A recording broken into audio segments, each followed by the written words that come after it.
All right, welcome into the Hauger History Podcast. This is episode number 84, and we're talking about United States history and a unit test, wrapping up the unit, which is obviously what a unit test would be. I'm here with Zach. We're just going to talk about what were some of the events that were leading from the Declaration of Independence, breaking apart from England, the major significant turning points of the American Revolution, and some of the solutions that were founded with the Constitution after the weaknesses of the Articles of Confederation.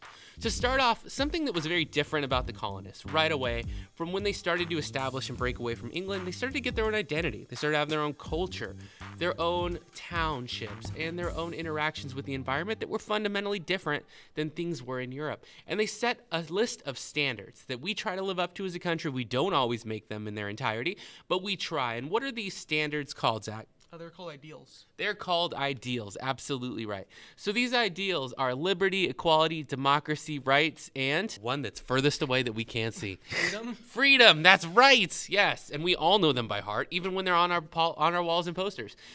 And these ideals really shape who we are as Americans. They're fundamentally what we consider different about being an American, and the colonists are already living by these things.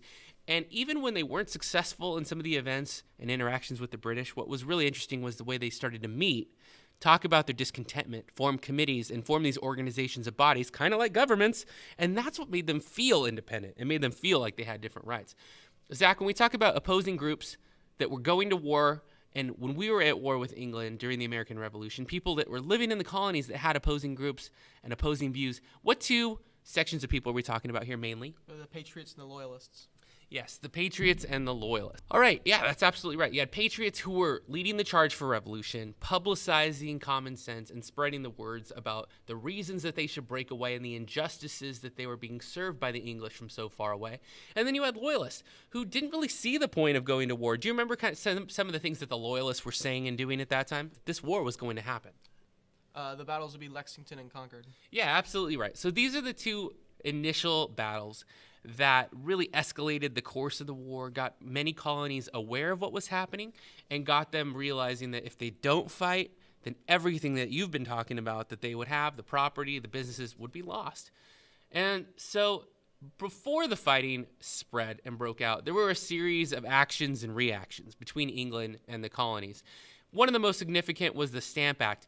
What did the Stamp Act put taxes on, Zach? Do you remember? It put taxes on paper-based items. That's right. Paper-based items, legal documents, things like that colonists were using every day. They were very upset. As a reaction to that, the colonists started protesting. They started getting together in private meetings, which weren't allowed initially, and then were later banned altogether. They didn't want us meeting and organizing and talking about our discontent. Who would think? You wouldn't want groups talking about how much they're mad at you. Anyways, they get together, and this is when Patrick Henry has his favorite quote about there is no taxation without representation. And they weren't feeling represented. They weren't feeling defended or protected or like they were even English citizens anymore. So why would they send King George their revenue off of their hard-earned labor when 6 or 5 out of 10 of the early colonial founders had died in these new establishments? Why would they send tax money? That made no sense to them. But loyalties were still differing before the fighting broke out. We mentioned the Patriots. We mentioned the Loyalists. What about the moderates, Zach? What was their role at that time before the fighting started? The moderates were almost impartial to the war, but they still had beliefs on it. That's right. Some of them thought, I think it's probably a range of people, right? I don't know that there's like one Mr. Moderate and everyone had the same opinions as him, so we could probably know that it's a wider range. But some people probably didn't want to lose what they had, didn't think the fighting was worth it, and maybe they did actually think that the taxes weren't great. But maybe they saw that the benefit of not fighting would be greater than the damages if they did go to war. So there could be a lot of perspectives there. And then the fourth perspective that you might mention, as I asked for 3 on my written test, is besides the Patriots, the Loyalists, and the Moderates, you had King George, who was distantly removed, was ruling over other areas that are now independent nations and England, was just reeling from war with France and all the debt that it caused, trying to make up the revenue so his own country doesn't collapse under his own weight. And he saw this as a total injustice, that we were ingrateful for what we had, the freedoms and liberties that we were enjoying, and that we should have, as subjects, to pay the same rates as everyone else. So it's funny, and if you think about it, everyone has some valid points, don't they? Like you would say that you would listen to each side and be like, okay, let's find a way to mediate this. But once people died in the Boston Massacre, and once people were tarred and feathered and were losing their life and violence had broken out, it's so much more difficult to resolve because people have lost their lives. And you can't just apologize once that happened. Offenses get so high that you could tax and then boycott and tax and then repeal, and you could still have a conversation about how we're going to fix this, right? But if it's come to blows and physical violence and innocent people that were unarmed were killed, it's going to be more difficult. And it's really the Intolerable Acts that pushed everyone over the cliff. Zach, tell us a little more about what happened when that went down. When the Intolerable Acts happened, some things that happened were one of the things that first caused it was the Boston Tea Party, and then what England did is they closed Boston Harbor, and then the Patriots then called that the Intolerable Acts because then they couldn't trade, they couldn't get new resources and such. Yeah, that was very well said. And without the resources and without the harbor, you're essentially occupying Boston and shutting it down. That was their main way of getting things in, selling goods out. Britain basically takes control of Boston and sends even more troops, which gets people even more upset and enraged. It's like if me and Zach are having a friendship, and all of a sudden I send a bunch of police officers over to his house just to keep an eye on him. He's going to be like, what's up? Why don't you trust me? I feel insecure. I feel like something bad is happening here, and I don't understand it. So together, after all these intolerable acts and the taxes, the repeals, and all of these events, what group of people, Zach, got together to draft the Declaration of Independence? The Second Continental Congress. That's right, led by Thomas Jefferson, and they did it to declare all of the reasons to the world that they felt England had wronged them and the reasons that they believed that they were due and wanted independence so that the rest of the world would know. And I think they did that and publicized it to the world and sent it off to let people know that we could use some help also. We know that England is a strong opponent and we're going to need some assistance in dealing with them.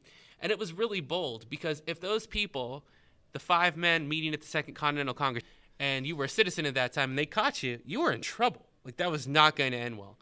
So one of the most significant battles to me, besides Yorktown that ended it, was Saratoga.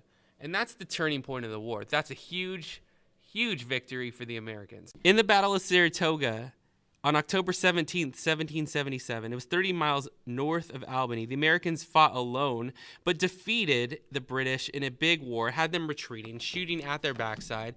People were stunned that they had won such a large victory, and France got involved. And that is the most important part of the war. What did France do for us, Zach? France provided us with new war resources. They gave us more men, they gave us more clothes, and they gave us more bullets to fight the British with. Absolutely. Supplies were in short supply. Hey, that's a weird way to use the same word twice in a sentence. And the French had those supplies, had the wealth and the money, and they were still upset at their defeat by the British. And they saw, okay, if we help the Americans, they could get over the hill on this thing. They could be victorious.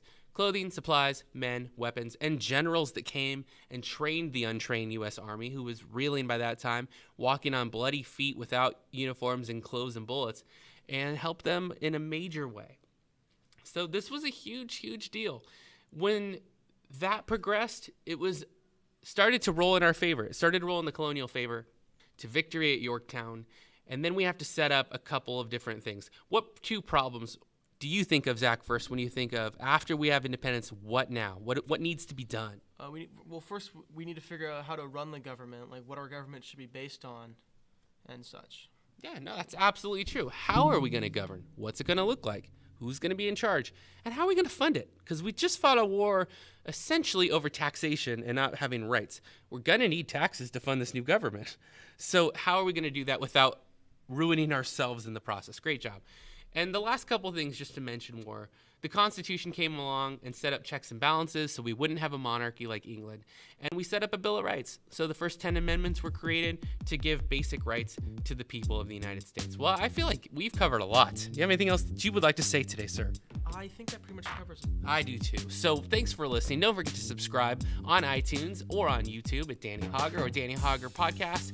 And follow us on Twitter at Hauger History for all the latest updates. Good luck in your studies. If you have any questions, leave them in the comment section. And we'll see you next time. Thanks so much for listening. You're dismissed.